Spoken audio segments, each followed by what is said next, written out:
Provai se os Espíritos são de Deus. Lição 10.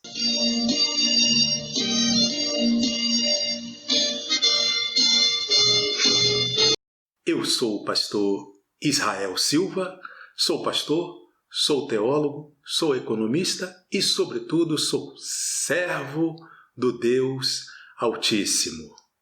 Vamos falar nesta oportunidade da lição 10. Provai se os Espíritos são de Deus. É muito importante que você curta, compartilhe,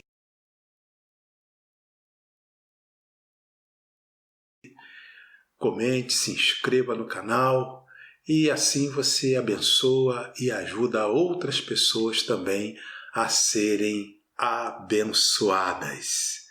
Então, vamos ao texto áureo que diz: Amados, não creais em todo o Espírito, mas provai se os Espíritos são de Deus, porque já muitos falsos profetas se têm levantado no mundo. Primeira Epístola de João, capítulo 4, versículo 1. Verdade prática. Através dos dons espirituais, a Igreja discerne os espíritos enganadores. A leitura bíblica em classe está distribuída em 3 livros. Então, temos inicialmente Neemias, capítulo 6, versículos de 10 a 14. Depois tem 1 aos Tessalonicenses, capítulo 5, versículos 20 e 21. E ainda a primeira epístola de Paulo aos Coríntios, capítulo 14, versículo 29, que passo a ler fazendo aí um breve comentário agora. Neemias, capítulo 6, começando a partir do versículo 10. E entrando eu em casa de Semaías, filho de Delaías, o filho de Meetabel, que estava encerrado, disse ele: Vamos juntamente à casa de Deus ao meio do templo, e fechemos as portas do templo, porque virão matar-te. Sim, de noite virão matar-te. Porém eu disse: Um homem como eu fugiria? E quem há como eu que entre no templo e viva? De maneira nenhuma entrarei. Comento: como Neemias não era sacerdote, ele não podia entrar no templo. A gente falou nas primeiras lições desse trimestre que o templo tinha uma parte que era cercada pelo muro, um muro do templo. Teve até uma parte, esse muro é citado na epístola de Paulo, né, sobre quem fica fora e dentro do muro. Então só podia entrar naquele muro, que seria o quintal, vamos chamar assim, do templo, os homens e mulheres judeus, homens judeus, mulheres judias. E aí, logo nessa entrada, havia o chamado pátio das mulheres, logo que entrava, né, que adentrava o muro. Então havia ali o pátio das mulheres, mas mulheres judias, porque quem não era judeu nem entrava. Mulheres judias. Avançando mais, aí tinha o espaço onde podiam chegar os cidadãos, os homens judeus. E avançando a partir dali havia a entrada do templo, e aí só podiam entrar os sacerdotes. Era assim que funcionava. Depois, lá para o final, tinha o véu, a cortina que dava acesso ao local Santo dos Santos, onde o sumo sacerdote, só o sumo sacerdote entrava uma vez por ano. Enfim, mas o ponto é que Neemias sabia que ele não podia entrar no templo, e foi essa a proposta que lhe trouxeram. Por isso ele diz isso: eu não posso entrar no templo. Versículo 12. E conheci que eis que não era Deus quem o enviara, mas essa profecia falou contra mim. Portanto, Tobias e Sanbalate o subornaram. Então, momento de novo, estamos diante da situação de profetas sendo subornados, literalmente, recebendo dinheiro da época, evidentemente, para levar uma falsa mensagem ao Neemias. Versículo 13. Para isso o subornaram, para me atemorizar e para que eu assim fizesse e pecasse, para que tivessem alguma causa a fim de me infamarem e assim me vituperarem. Versículo 14. Lembra-te, meu Deus, de Tobias e de Sanbalate, conforme estas suas obras, e também da profetisa Noadias, e dos mais profetas que procuraram atemorizar-me. Comento de novo.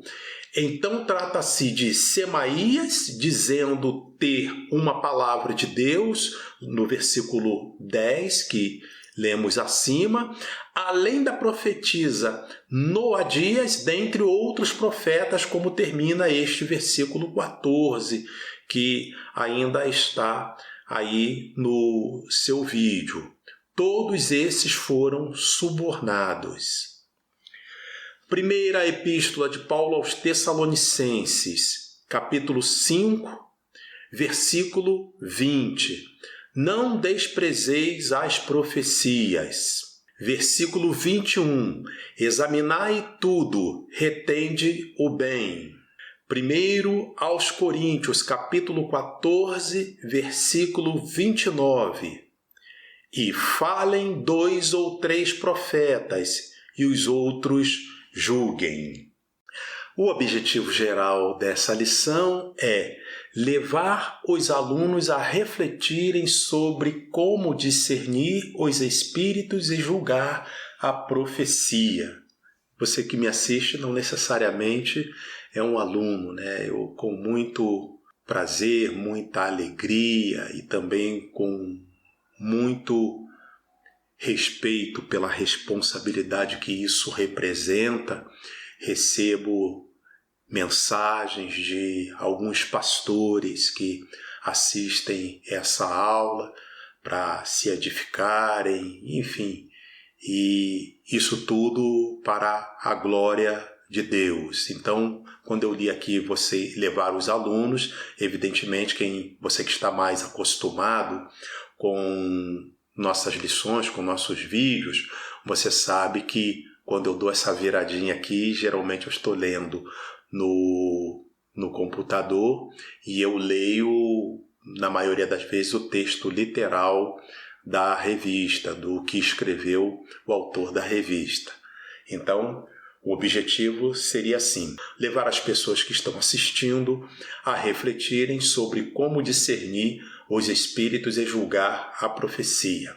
Na lição passada, estudamos as diferentes formas de ataques que o inimigo da obra de Deus usa para lutar contra os servos de Deus.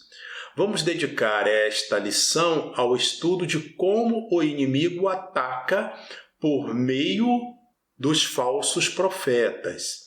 Esta lição será ministrada em 5 capítulos, mas também não vai ser muito longa, porque, à exceção do capítulo 1, que é um pouco mais extenso, os outros são relativamente pequenos, e aí a gente colocaria o capítulo 2, que é mais ou menos um tamanho comum da média, e os outros são bem pequenos, então a lição não é tão extensa. Eu conto aí que você vai assistir até o final e vai ser abençoado, e depois vai repassar e outras pessoas serão abençoadas também.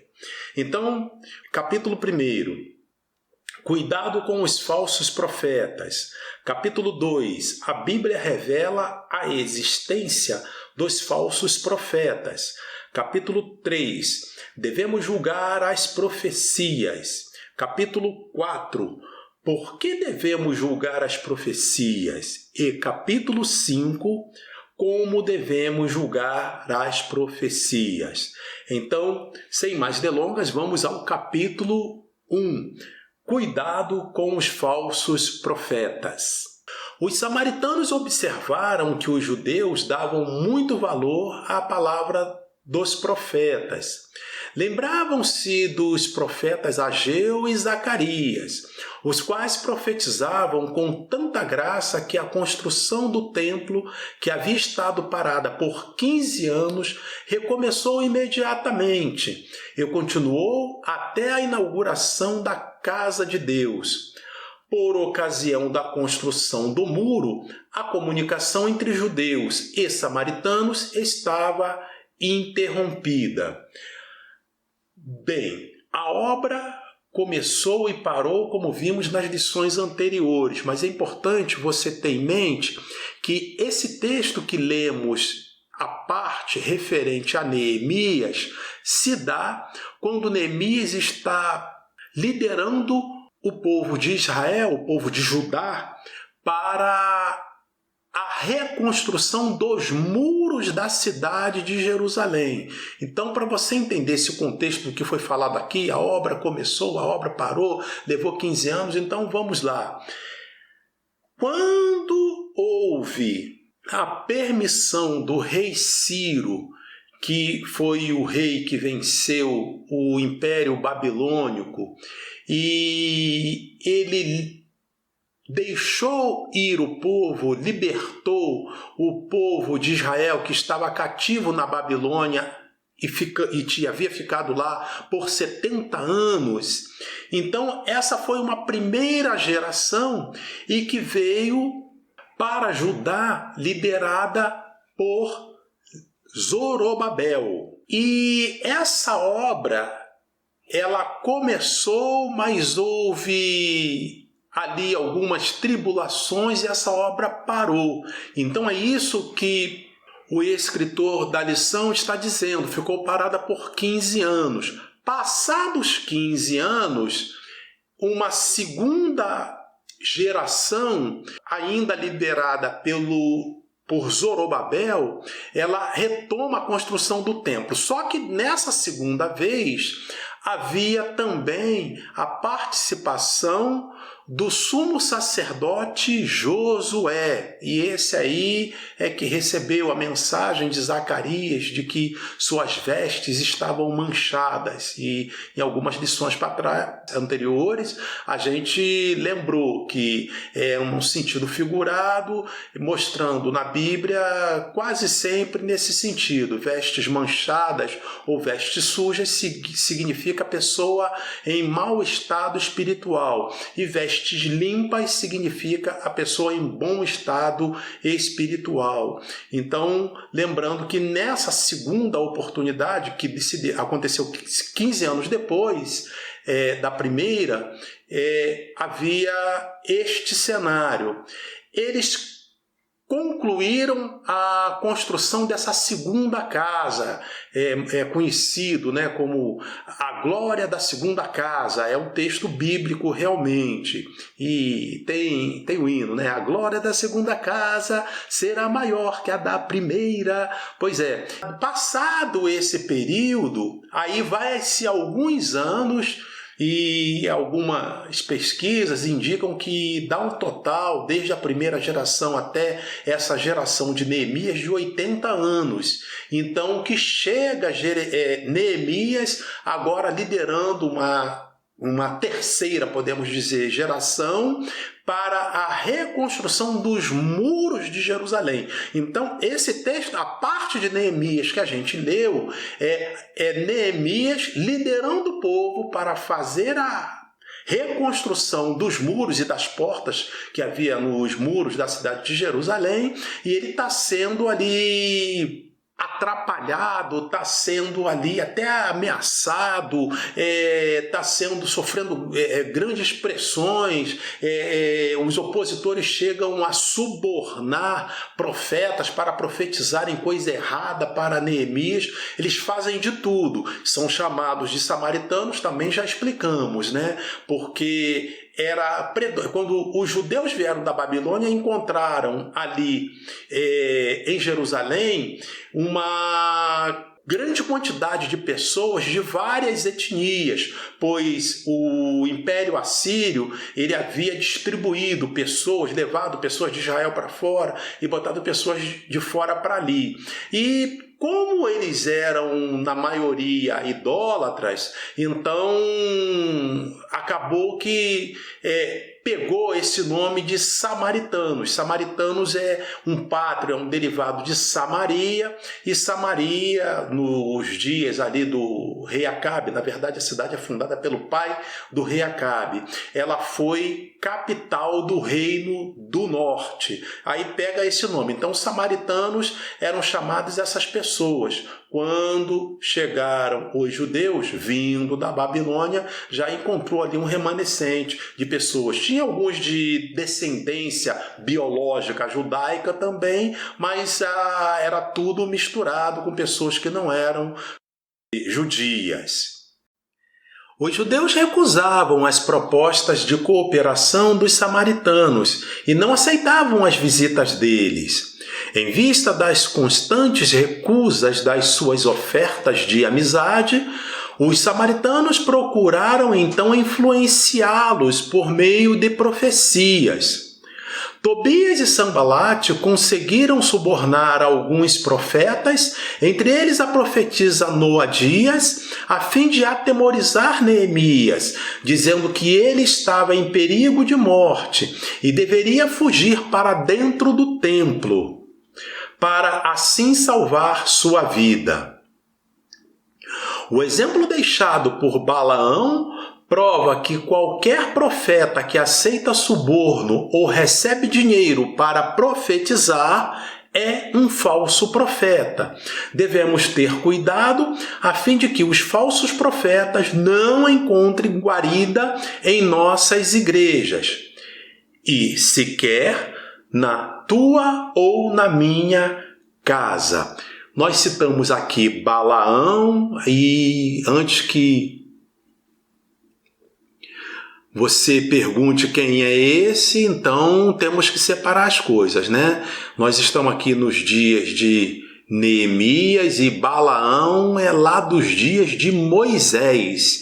Quando Moisés estava com o povo de Israel, haviam saído do Egito, já haviam cruzado o Mar Vermelho, então houve um rei inimigo de Israel, Balaque, e aí ele subornou esse profeta Balaão, prometeu que daria muitas riquezas a Balaão se ele fizesse o povo de Israel pecar, porque ele já havia descoberto, o próprio Balaão disse a ele que a única maneira de o povo de Israel ser abandonado pelo seu Deus, ou seja, pelo Deus do povo, era se ele pecasse contra esse Deus. Então Balaque, esse rei inimigo, ofereceu dinheiro a Balaão para Balaão convencê-los, ou seja, fazer essa tentação para que eles se desviassem do caminho. Então, é isso que esse texto ali cita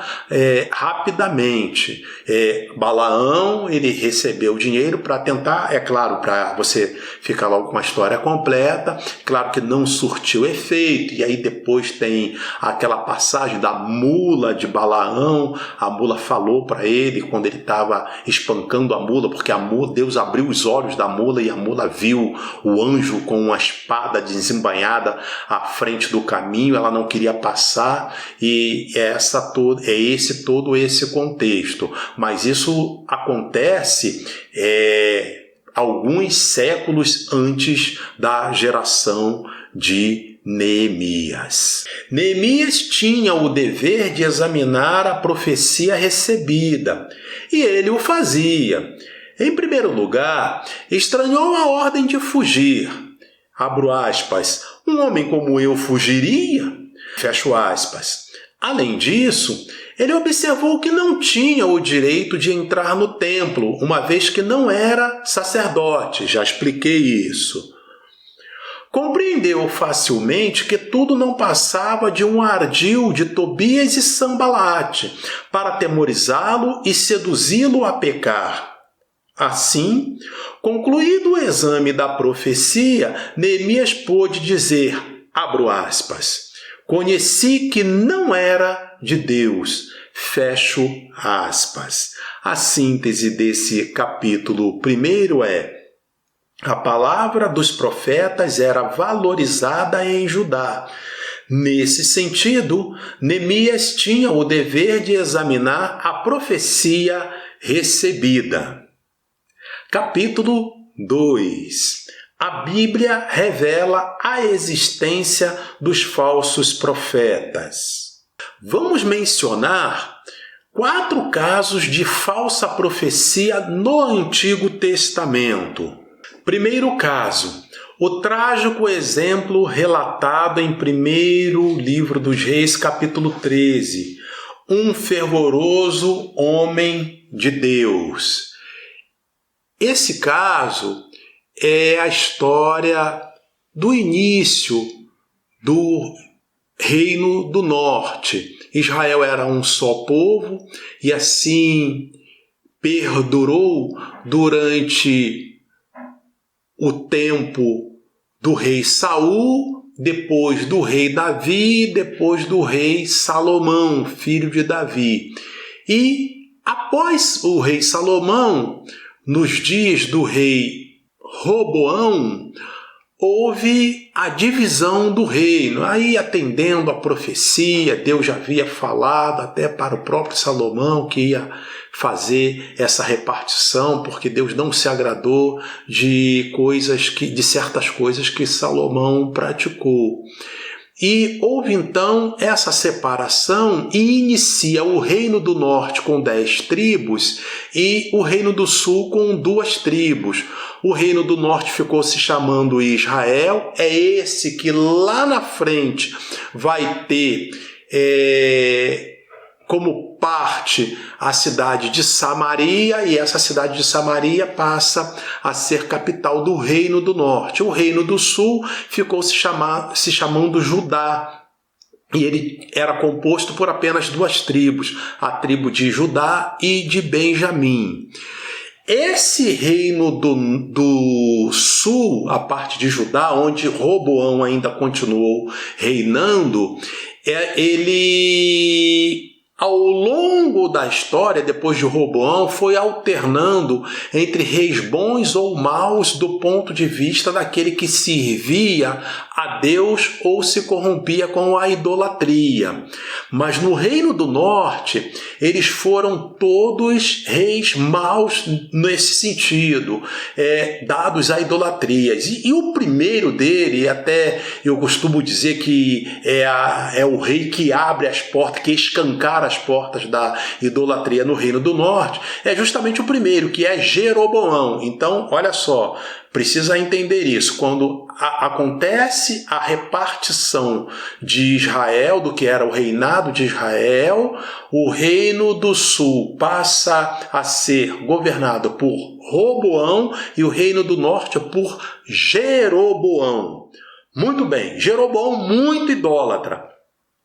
Aí Deus chama um profeta, que depois vai ser chamado como homem de Deus, e Deus fala por esse profeta: você vai sair daqui, ou seja, você vai sair de Judá, da parte sul, e você vai lá onde está Jeroboão. Jeroboão, aquele rei que ficou governando o Reino do Norte.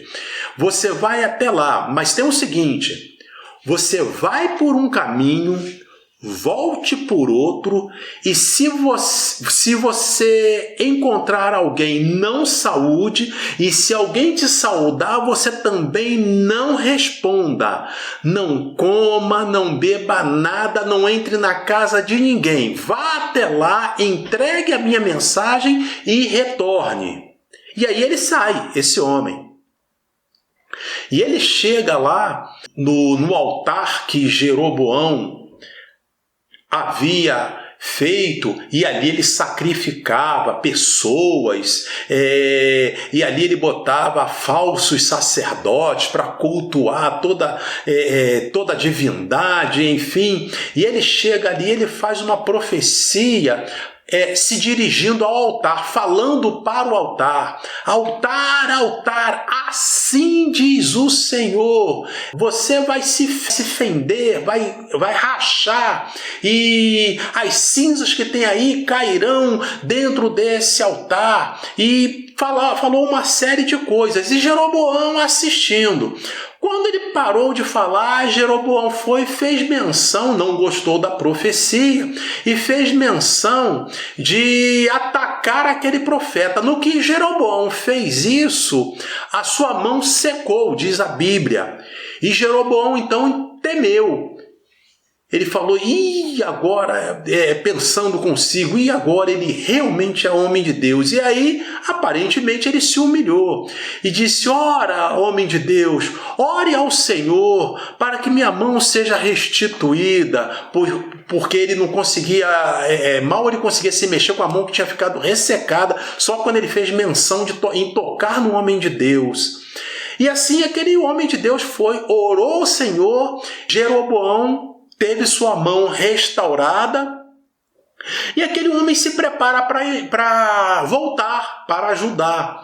Só que antes disso, chega um cidadão, o filho do profeta velho, agora é um outro profeta que que aparece na história, era um profeta velho que estava lá em Israel, e chega esse jovem e conta para ele tudo o que aconteceu. Olha o que eu presenciei, veio um homem de Deus, entregou uma mensagem e aconteceu do jeito que ele falou, e ele disse como seria o fim de Israel, e o altar se fendeu e rachou e caíram as cinzas, e a mão de Jeroboão secou, e aquele profeta velho ficou: então realmente esse homem era homem de Deus mesmo, e eu quero ter com ele, me ajuda aqui que eu quero encontrar esse homem. E ele encontra o homem de Deus, o profeta, que já a essa altura estava voltando para ajudar, e ele diz: ô homem de Deus, falando agora para o profeta novo, né? Diz assim: vem até a minha casa. Aí ele disse: não, eu não posso ir até a sua casa, porque o Senhor me disse que era só para eu entregar a mensagem e eu voltar.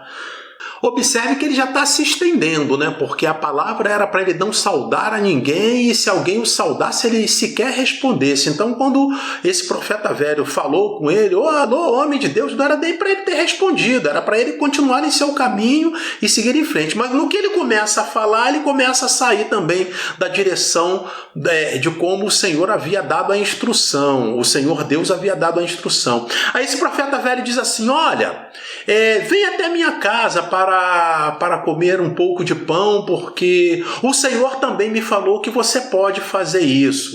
Aí o profeta novo acreditou e foi para a casa desse velho. E chegou lá na casa do profeta velho, ele foi, lanchou, sentou, lancharam, cearam. E quando diz a Bíblia, quando eles estavam terminando de cear, veio a palavra do Senhor na boca do profeta velho. E ele disse assim: olha, assim diz o Senhor, porquanto não guardaste a minha palavra e interrompeste a tua viagem, eis que você não retornará a Judá, antes você cairá morto no meio do caminho. E aí o profeta novo ficou atemorizado: e agora, que eu fiz? Mas mesmo assim ele pegou ali a sua montaria e veio andando em direção a Judá. E diz o texto que no meio do caminho um leão o atacou e ele foi morto por esse leão. E aí de novo aquele jovem que frequentava a casa do profeta velho, veio contar a ele: olha, o profeta novo foi morto por um leão e está lá o corpo dele estendido no chão, porque o leão o atacou, o matou, mas não o despedaçou. Aí o profeta velho falou: verdadeiramente tudo que ele falou vai acontecer. Prepara aí a minha montaria, porque eu vou até lá. E aí foi, colheu o corpo resgatou o corpo do profeta novo e mandou que sepultasse, e sepultou em seu próprio túmulo, né, onde ele já havia comprado com antecedência. E ele disse: quando eu morrer, eu quero ser sepultado neste mesmo lugar, porque isso tudo que ele falou vai acontecer, não resta a menor dúvida. Então é disso que esse texto falou do profeta nos dias dessa referência aqui do livro dos Reis. Segundo caso, nos dias de Jeremias havia falsos profetas, os quais com suas profecias combatiam a palavra que Deus havia enviado a Israel por meio de Jeremias. Ou seja, Jeremias falava algo da parte de Deus e os falsos profetas falavam o contrário, para auferir vantagens. Jeremias dizia: olha, arrependei-vos, ou já está preparado, virá um povo do norte. Esse povo era o Império Babilônico. E Jeremias dizia, o profeta Jeremias: é necessário que se convertam ao Senhor, que se desviem dos maus caminhos, ou virá um povo do norte, que vai levar vocês cativos, que vai vencer o nosso povo. E aí havia outros profetas que eram profetas de ocasião, falava aquilo que o rei que estava em mau caminho. Agora nós estamos falando só do rei de Judá. Isso foi tempos depois, 200 anos depois de já ter caído o reino do norte, só havia o reino do sul. Então eles ficavam fazendo ali, agradando ao rei. O rei ficava feliz porque vários outros diziam que ele estava no lugar, que ele estava fazendo a coisa certa, mas a história mostrou que quem tinha a palavra de Deus, quem falava o que de fato ia acontecer, era o profeta Jeremias, o mesmo que dá nome ao livro sagrado na Bíblia. Terceiro caso, quando o rei Josafá de Judá visitou o rei Acabe de Israel, este tinha um grande número de profetas que profetizavam segundo a vontade de Acabe e não vontade de Deus. Então o rei Josafá perguntou: não há aqui ainda algum profeta do Senhor? E o rei Acabe respondeu que havia o profeta Micaías. Os que foram buscá-lo disseram-lhe, os que foram buscar o profeta Micaías disseram ao profeta Micaías: vês aqui que as palavras dos profetas a uma voz predizem coisas boas para o rei. Seja, pois, a tua palavra como a palavra de um deles, e fala bem. Então disse Micaías, abro aspas, o que o Senhor me disser, isso falarei, fecho aspas. Como Micaías profetizou, assim aconteceu. Acabe morreu na batalha. Na verdade, Micaías até iniciou a conversa como se fosse confirmar aquilo que diziam aqueles profetas que se deixavam subornar, aqueles falsos profetas. No entanto, quando o próprio Acabe virou para ele e disse assim: eu já não te disse que não fale comigo a não ser em nome do Senhor? Aí Micaías entregou a palavra verdadeira de Deus. Vi um grande reboliço, era como ovelhas sem pastor, e entregou o recado mostrando que Acabe iria perecer naquela batalha, a batalha que estava se avizinhando. Por isso ele acabou sendo esbofeteado, acabou sendo preso, o profeta Micaías. mas conta o texto sagrado que veio então a batalha e se cumpriu como havia dito o profeta Micaías, e o rei Acabe ali pereceu, ali ele morreu. Quarto caso. Ainda nos dias de Jeremias, falsos profetas conseguiram influenciar alguns dos sacerdotes e enganar o povo. Dessa maneira, o povo desviava-se dos caminhos de Deus e recusava-se a ouvir as verdades anunciadas por Jeremias. Repetindo, seguir falsa profecia e pecar jamais fará do pecador um inocente. Moisés, Jeremias e Ezequiel combateram tenazmente os falsos profetas e seus ensinos heréticos. Vamos falar agora de 2 casos no Novo Testamento, 2 casos de falsos profetas. Primeiro caso, Jezabel. Calma, que eu sei que eu falo para pessoas também que conhecem bastante a Bíblia, vai dizer, peraí, pastor, o senhor falou Novo Testamento e começa com Jezabel?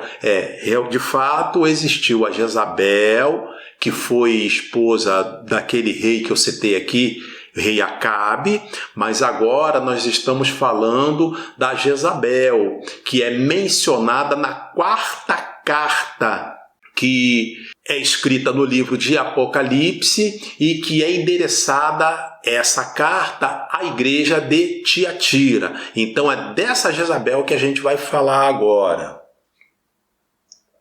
Jesus advertiu o anjo da igreja em Tiatira. Anjo da igreja significa pastor dirigente da igreja. Por este ter permitido que uma mulher por nome Jezabel, falsa profetisa, ensinasse e enganasse os membros daquela igreja, prostituindo-os.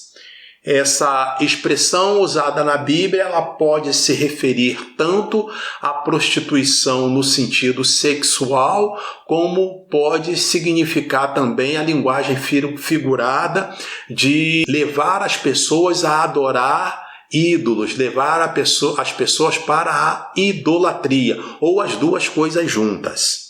Ela, Jezabel, semeava falsas doutrinas e era tolerada pelo anjo da igreja de Tiatira, que foi duramente advertida por meio da 4ª carta do livro de Apocalipse.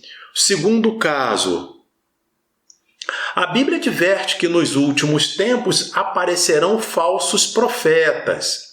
O espírito do anticristo estará então operando grandemente e fará esses falsos profetas operarem sinais e prodígios de mentira, com todo engano e justiça. O ponto mais agudo disso será o anticristo governando o mundo por ocasião da grande tribulação. Se você que estiver me assistindo ainda não aceitou Jesus como seu Salvador e você estiver achando que é difícil ser crente, que é renunciar a muita coisa, deixa eu te dizer uma coisa.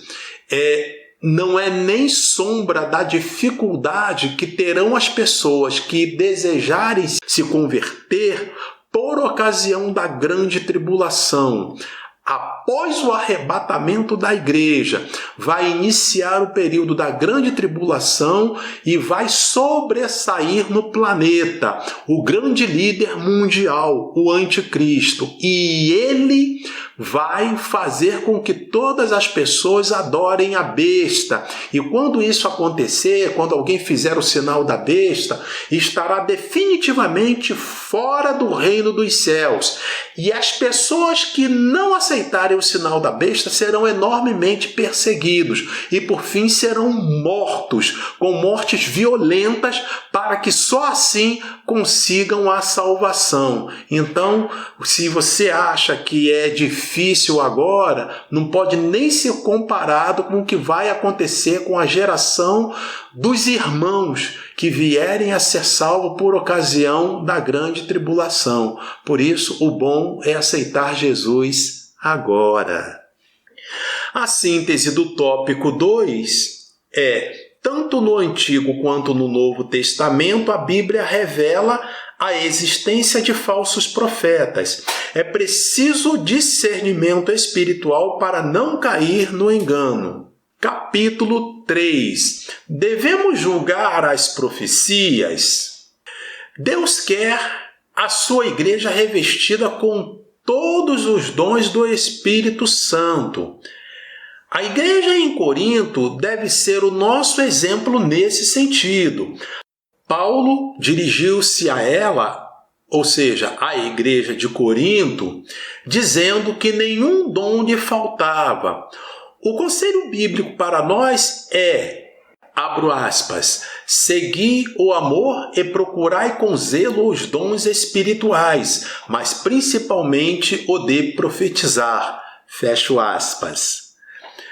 O despertamento renova os dons. Quando Deus renova o dom de profecia e os dons de variedade de línguas e interpretação, por meio de um despertamento espiritual, então se torna necessário que a igreja esteja bem doutrinada para saber como usar os dons espirituais e também como se deve julgar as profecias conforme a palavra de Deus nos orienta. Nenhuma mensagem tida como profética está isenta de exame por parte da igreja. Conforme o ensino do apóstolo Paulo, na referência supracitada, a referência é de 1 aos Tessalonicenses, capítulo 5, versículo 19. Temos o direito e o dever de julgar as profecias, para ver se elas estão de acordo com as Escrituras. Se não estiverem, são consideradas anátema ou amaldiçoado, pois tem o objetivo de conduzir o povo de Deus ao erro. Fujamos das falsas profecias e dos falsos profetas. Atenção! Fujamos das falsas profecias e não de todas elas. A síntese desse tópico 3 é que devemos julgar a mensagem profética, pois nenhuma está isenta de exame por parte da igreja. Capítulo 4. Por que devemos julgar as profecias? Vamos a 4 razões para julgarmos as profecias. Primeira razão, porque a palavra de Deus nos manda segui-las. E eu deixo aqui 2 referências que vai aparecer aí no quadro para você, aí no visor. Segunda razão, porque os que profetizam são sujeitos a falhas.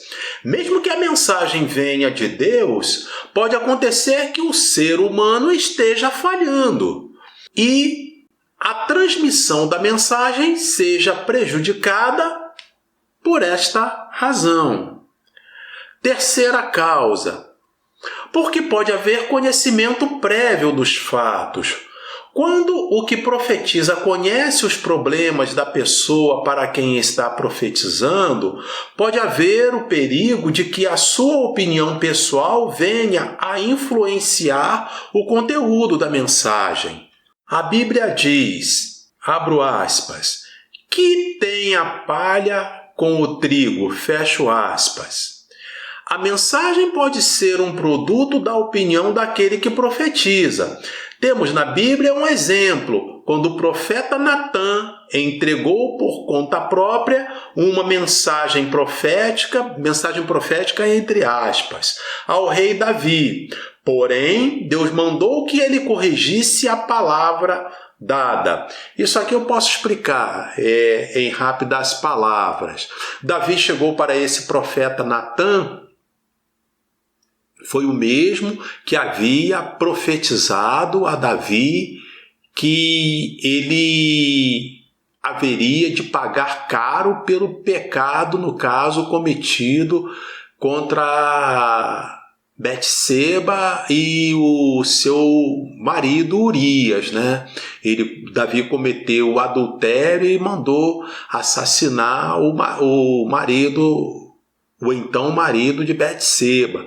E ele fez isso tudo em oculto, mas Deus revelou a esse profeta Natã, que entregou uma mensagem muito dura ao rei Davi. E do jeito que o profeta entregou a mensagem, do jeito que ele falou, se cumpriu.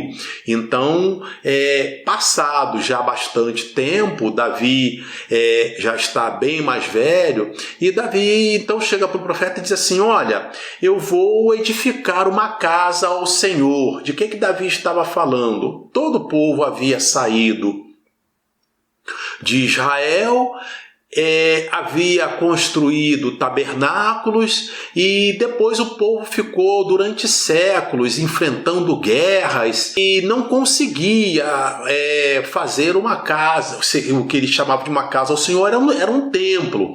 E nesse caso, o templo ele ia seguir os padrões daquele tabernáculo. E Davi, quando falou isso, o profeta Natã de imediato concordou: sim, pode fazer tudo quanto está em seu coração. Aí o profeta Natã, quando ia saindo ali da corte, das dependências ali da corte, o Senhor falou com ele: volta e vai dizer assim a Davi, que ele não vai edificar essa casa ao meu nome. Quem vai edificar a casa será o seu filho, que depois veio a ser o rei Salomão. E diga para Davi que vai assim acontecer porque ele tem muito sangue em suas mãos.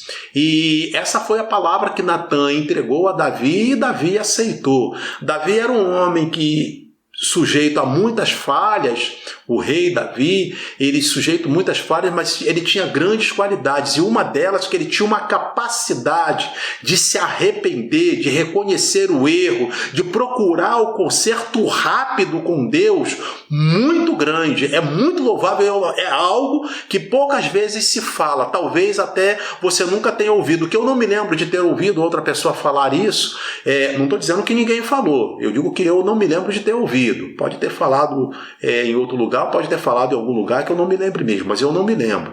Então, assim, Davi então se arrependeu e começou até a preparar. Davi deixou até algumas coisas preparadas para esse grande templo que foi a primeira casa, que foi o primeiro templo dos dias de Salomão.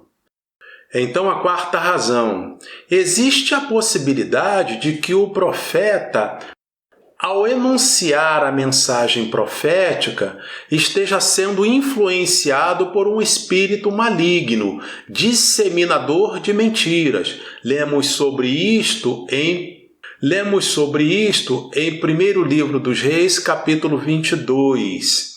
Essa é a passagem que antecede a morte do rei Acabe, a mesma de que falamos do profeta Micaías, que era fiel à palavra de Deus e entregou a palavra de Deus, mas os outros mentirosos, e há uma revelação ali de que houve uma reunião no céu e um espírito chegou diante de Deus e disse assim: eu serei um espírito mentiroso na boca daqueles profetas. Então ele foi lá e usou aqueles profetas que eram dados à mentira. Isso tudo vai ficar mais fácil de você entender já nas conclusões. A síntese do tópico 4 é que devemos julgar as profecias porque a palavra de Deus mostra que os que profetizam são sujeitos à falha. Podem ter conhecimento prévio dos fatos ou estarem sob influência maligna. Capítulo 5. Como devemos julgar as profecias? Vejamos 3 modos de julgar profecias. Primeiro modo, examinando as Escrituras. Uma profecia jamais pode estar em conflito com a palavra de Deus. A palavra de Deus é o prumo. A palavra de Deus é perfeita. Uma mensagem que estiver em desacordo com a palavra de Deus, seja ela transmitida por quem for, até por um anjo do céu, está reprovada e deve ser rejeitada, pois é anátema. Segundo modo, por meio do dom de discernimento de espírito. A Bíblia diz que o que é espiritual discerne bem tudo. Devemos buscar incansavelmente receber de Deus este dom. Quando uma profecia é enviada por Deus, aquele que tem discernimento logo a reconhece. Todo aquele que, abro aspas, anda na luz como ele na luz está, fecho aspas, conhece e pratica a sua palavra, palavra de Deus, e tem comunhão uns com os outros. Esse é o texto de 1 de João, capítulo 1, versículo 7. Desse modo, o espírito de mentira não o engana com suas falsas profecias. O crente, que é uma ovelha do Senhor, conhece sempre a voz de seu pastor. Abro aspas. A noiva conhece a voz de seu amado. Fecho aspas. É o texto de Cantares, capítulo 2, versículo 8 e capítulo 5, versículo 2. Terceiro modo, a profecia se conhece pelo seu sabor entre aspas. Linguagem figurada, também o sotaque de quem fala faz com que o filho da terra conheça quando um estrangeiro fala. Compare Sibolete e Shibolete.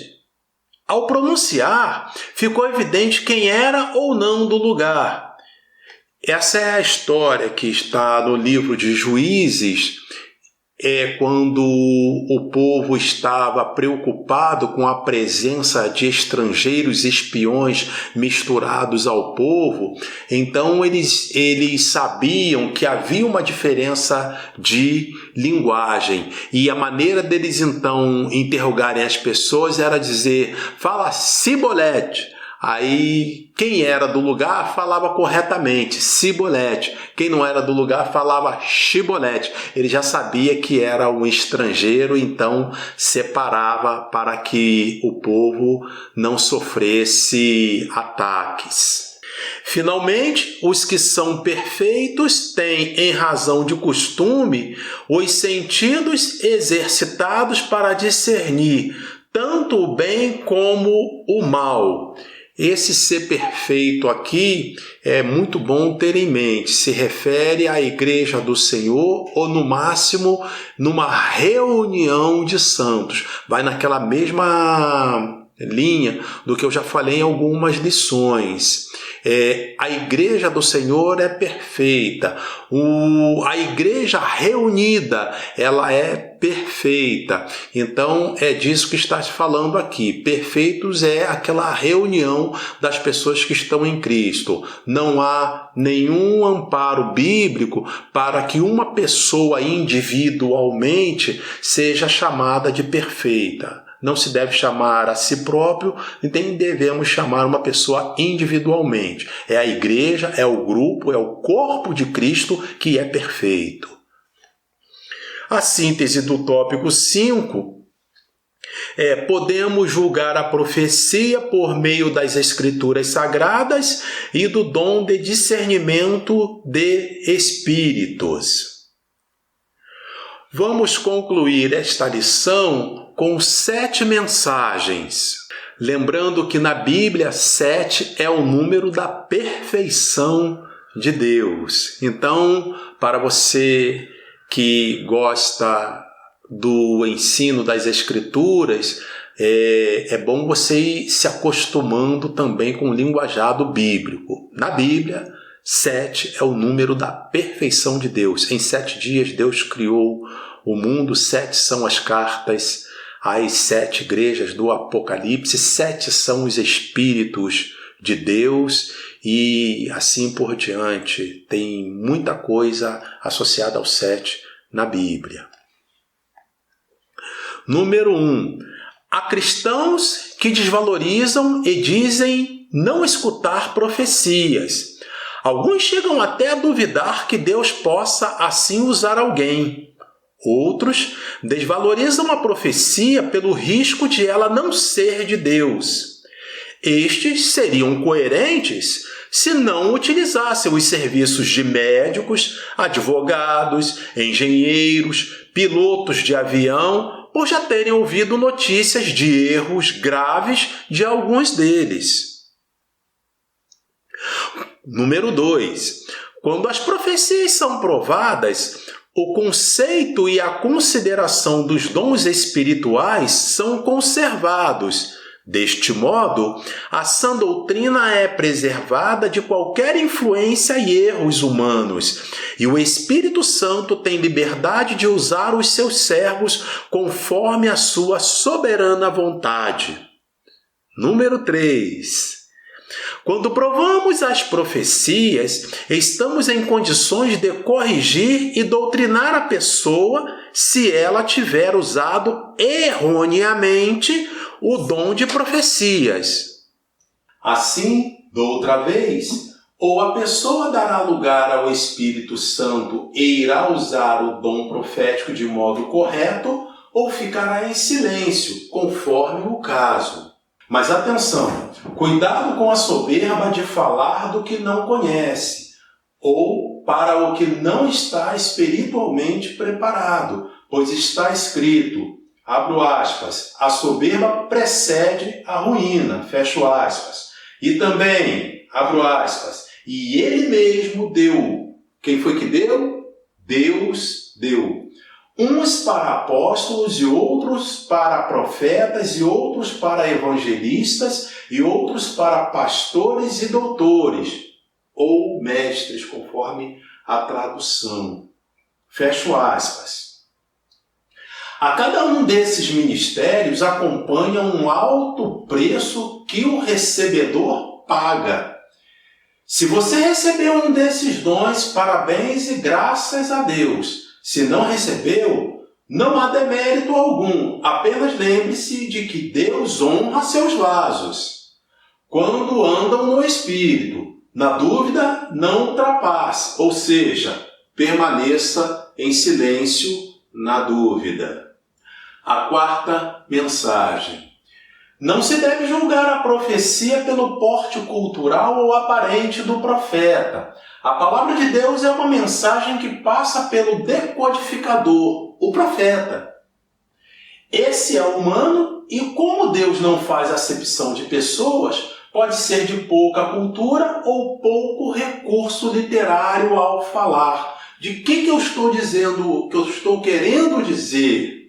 Deus usa quem Ele quer. Deus usa profetas que falam muito bem, que dominam muito bem a norma culta, que dominam a gramática. Mas Deus usa pessoas de pouca instrução, usa pessoas iletradas. Sempre foi assim. E o que importa é o que a gente vai falar daqui a pouco, da intensidade da profecia e o dom, se a pessoa tem a chamada ou se não tem a chamada. E claro, para você que recebe a mensagem, o importante é se aquilo é ou se aquilo não é de Deus. Então, muita atenção para isso. A palavra de Deus pode chegar a você por meio de uma pessoa que fala muito bem, que domina muito bem a gramática, que domina muito bem o idioma que está falando. E pode chegar até você a palavra de Deus por meio de uma pessoa que não fala tão bem assim, segundo a regra gramatical. Uma coisa é uma coisa, outra coisa é outra coisa. Deus usa tanto uma pessoa de pouca instrução como usa uma pessoa culta. Deus usa tanto uma pessoa pobre como usa uma pessoa rica. Deus usa tanto um homem como usa uma mulher. Deus usa tanto um velho como usa um jovem e assim por diante. Usa um brasileiro como usa estadunidense, como usa europeu, como usa asiático, usa negro, usa branco, usa alto, usa baixo. Deus não faz acepção de pessoas. Ele usa quem Ele quer. Diga glória a Deus. Número 5. Lembrar que Caifás profetizou mesmo estando em perseguição ao Filho de Deus. como está escrito em João 14:49. A correta profecia, nessas circunstâncias, é uma exceção e não a regra, como ainda veremos. A sexta mensagem: também é verdade que a intensidade e contundência da profecia acompanham fundamentos. O que é isso? A intensidade é a profundidade do que é dito, a contundência, se a coisa é muito forte. E por que não dizer também, chamar a atenção para a frequência com que a pessoa entrega profecias de qualidade. Pronto. Entrega profecias de qualidade. O que é profecia de qualidade? É a profecia que é enviada por Deus. Pois é, isso tudo somado junto também precisa ser observado. Os fundamentos, abro aspas, pelo fruto conhecereis a árvore. Fecho aspas. E ainda, abro aspas, de uma fonte ruim não jorra água saudável. Fecho aspas. E por fim, a sétima mensagem: quando provamos as profecias, recebemos as bênçãos que Deus, por meio delas, quer nos entregar. Ficamos com o bom e rejeitamos o que não veio de Deus. Amém! Deus abençoe você e sua casa. Não se esqueça, lembre-se, compartilhe, dê o like, se inscreva no canal. Deus abençoe você e sua casa, em nome de Jesus. Amém!